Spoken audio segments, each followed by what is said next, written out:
Hello friends, welcome to రుచి వంటిల్లు. ఈ రోజు మనం గోంగూర పచ్చడి చాలా టేస్టీగా ఎండుమిరపకాయలు వేసుకొని 10-15 నిమిషాల్లో ఈజీగా ఎలా తయారు చేసుకోవాలో చూద్దాము. ఈ గోంగూర పచ్చడిని వేడివేడి అన్నంలో నెయ్యి వేసుకుని తింటే చాలా బాగుంటుంది. చాలా సింపుల్ గా చేసేసుకోవచ్చు. టేస్ట్ కూడా చాలా బాగుంటుంది. సో లేట్ చేయకుండా వీడియోలోకి వెళ్ళిపోదాం.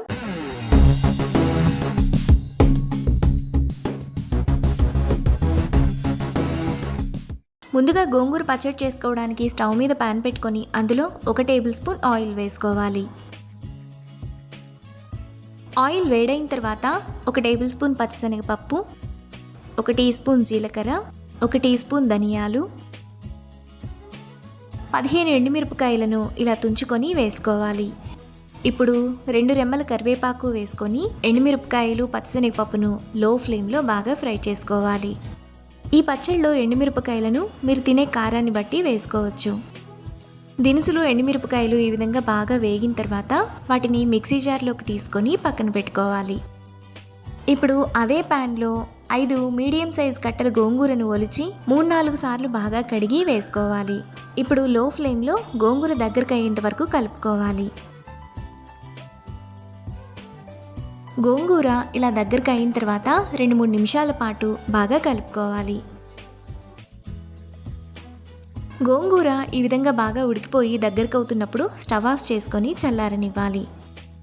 ఇప్పుడు మిక్సీ జార్లో 6 వెల్లుల్లి రెప్పలు, టేస్ట్కి తగినంత ఉప్పు వేసుకొని మెత్తగా మిక్సీ వేసుకోవాలి. ఇలా వేసుకున్న తర్వాత అందులో ముందుగా పక్కన పెట్టుకున్న గోంగూరను వేసుకోవాలి. ఇప్పుడు పచ్చడిని కొంచెం బరకగా మిక్సీ వేసుకోవాలి.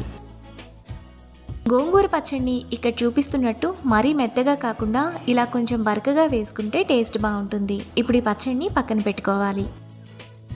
తరువాత స్టవ్ మీద మరో గిన్నె పెట్టుకొని అందులో 3 టేబుల్ స్పూన్ల పల్లి ఆయిల్ వేసుకోవాలి. ఈ పచ్చడికి పల్లి ఆయిల్ అయితే టేస్ట్ బాగుంటుంది.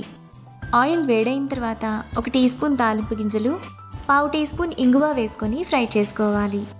ఈ గోంగూర పచ్చడిలోకి ఆయిల్ కొంచెం ఎక్కువగానే పడుతుంది. కొంచెం ఆయిల్ ఉంటేనే టేస్ట్ బాగుంటుంది. ఆవాలు చిటపట్లాడిన తర్వాత అందులో దంచిన 6 వెల్లుల్లి రెప్పలు, 2 ఎండుమిరపకాయలు, 1 రెమ్మ కరివేపాకు వేసుకొని ఫ్రై చేసుకోవాలి.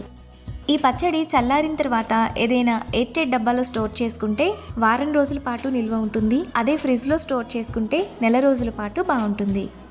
తాలింపు అంతా వేగిన తర్వాత ముందుగా పక్కన పెట్టుకున్న గోంగూర పచ్చడిని వేసుకోవాలి.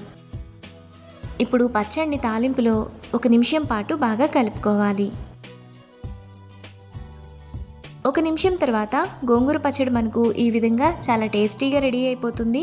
ఇప్పుడు ఈ పచ్చడిని వేడివేడి అన్నంలో నెయ్యి వేసుకుని తింటే ఎంతో టేస్టీగా సింపుల్గా చేసుకునే గోంగూర పచ్చడి రెడీ. ఈ రెసిపీని మీరు కూడా ట్రై చేసి మీకు టేస్ట్ ఎలా కుదిరిందో నాకు కామెంట్స్లో షేర్ చేయండి. ఈ వీడియో కనుక మీకు నచ్చినట్లయితే లైక్ చేసి, షేర్ చేసి, సబ్స్క్రైబ్ చేయండి.